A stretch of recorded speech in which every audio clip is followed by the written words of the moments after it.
Salve, salve! Eu sou o professor Michael Douglas e gostaria de falar com você sobre aquilo que nós podemos chamar de filosofia renascentista.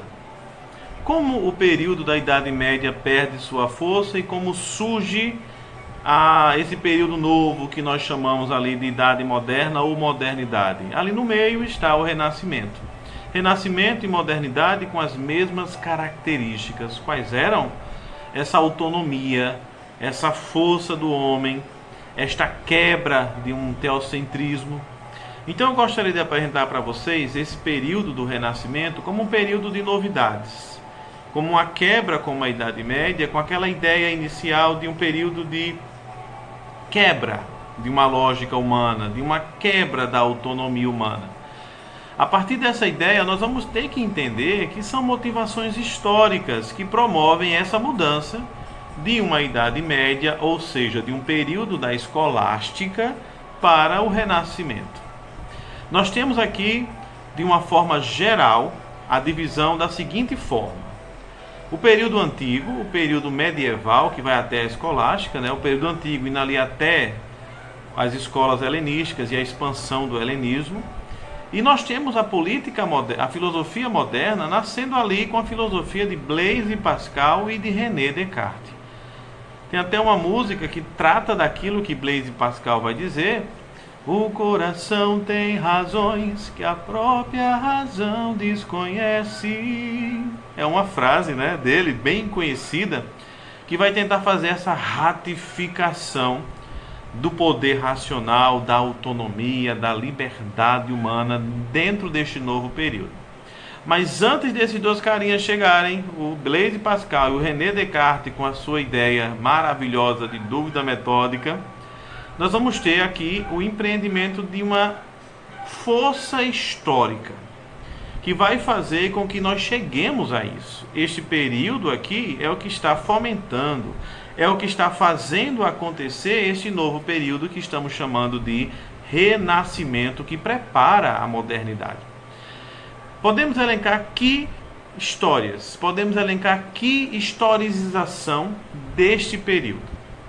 Vamos começar falando sobre a passagem do feudalismo para o capitalismo. Essa mudança é a primeira que vai assinalar essa mudança de perspectiva humana. Sai dos feudos. Se pensa agora não mais em um senhor, mas em um trabalhador autônomo. Essa ideia de burguesia começa a surgir, porque quando acabam os feudos, a burguesia ganha o espaço. Eles nascem, os burgos ali, e eles vão começando a viver essa ideia de lucro e de capital e querem fazer os seus direitos serem efetivados. Então a primeira coisa que nós vamos elencar aqui como uma dessas motivações para o Renascimento é o surgimento da burguesia. O segundo motivo que eu gostaria de trabalhar com vocês aqui é a formação dos estados nacionais. Vários estados nacionais vão nascer aqui com uma característica: eles estão sendo apoiados pela burguesia. Para se manterem mais firmes e mais ricos por meio do mercantilismo, eles vão contratar ali um exército nacional e vão fazer a sua política agora visando apenas o enriquecimento do reino. Esse apoio das burguesias, ao mesmo tempo, promove para a burguesia benefícios. Por exemplo, livre impostos agora, uma racionalização maior dos impostos, o livre comércio. Só que ainda eles não conseguem se livrar de quê? De um negocinho chamado usura. Porque o rei, querendo ou não, está vinculado à igreja ainda. O que vai acontecer, que é o terceiro motivo aqui, a terceira causa que nós estamos trabalhando, é a crise interna da igreja. A partir de duas grandes heresias, a simonia e o nicolaísmo, a igreja começa a entrar em crise. Como assim entrar em crise? Ela começa a mostrar que nem todos estão na mesma unidade. É isso que vai movimentar o Martinho Lutero a fazer o protestantismo. Mas vamos com calma. Simonia. Vender objetos sagrados. Essa venda de objetos sagrados, ela devia ser natural. Mas naquele momento ali, século XV, XIV, existe uma venda desordenada. para buscar várias realizações, a riqueza, a construção de grandes obras, e o povo sofrendo as consequências, como vai dizer a história. O outro pecado é o pecado do nicolaísmo, que a ideia de casamento aqui ela se estende a 2, 3 pessoas, não existe aquela seriedade do casamento monogâmico como nós conhecemos. E como duas heresias estavam sendo vivenciadas pelo clero, houve uma divisão. Essa divisão fomentou um grupo contra essas práticas da igreja, porque se acreditava que tinha perdido sua essência. Entre esses que se separaram está Martinho Lutero, que ganhou notoriedade com as suas 95 teses.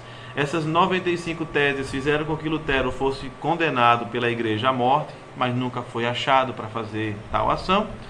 E nasceu aqui uma lógica diferente. A igreja, aos poucos, começa a perder o seu domínio. Porque o protestantismo ele não era só religioso.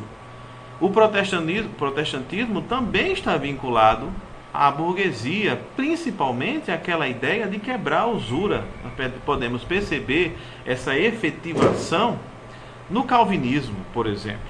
No calvinismo, as pessoas têm direito divino de ser rico, enquanto outros têm o dever divino de ser pobre. Essa ideia aqui vai ser fomentada e, como eu disse agora no começo, não só a religião vai ser quebrada. Essa crise vai fazer com que outras dimensões da vida humana sejam quebradas também. Por exemplo, nas ciências. O mundo é pensado, o mundo é formado por aquilo que nós chamamos de teologia. É pensar Deus como o centro de todas as coisas. É pensar as forças do alto como o fomentador de todas as realidades. Em outras palavras, nós estamos diante de uma mudança na perspectiva astronômica. Essas ciências naturais que vão buscar agora elementos separados da igreja se concretizam nessa ideia de universo.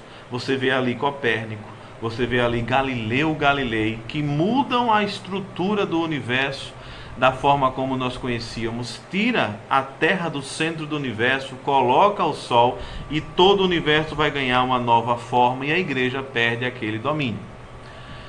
Aí o próximo passo vai ser a invenção da imprensa por Gutenberg. Gutenberg, meus queridos, Johannes Gutenberg, ele vai criar uma máquina com tinta a óleo que vai promover uma aceleração nas publicações de forma incrível.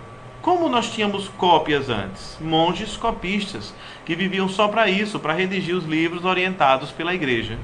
Mas com a imprensa de Gutenberg, tanto as ciências naturais, os seus empreendimentos, as suas conclusões, como as ideias do protestantismo alcançam um número maior de pessoas que ali se colocam a procurar, a entender, a ler, a se instigar e a querer conhecer mais.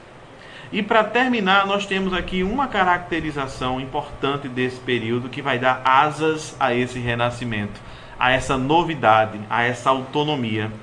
É justamente a mudança de perspectiva humana.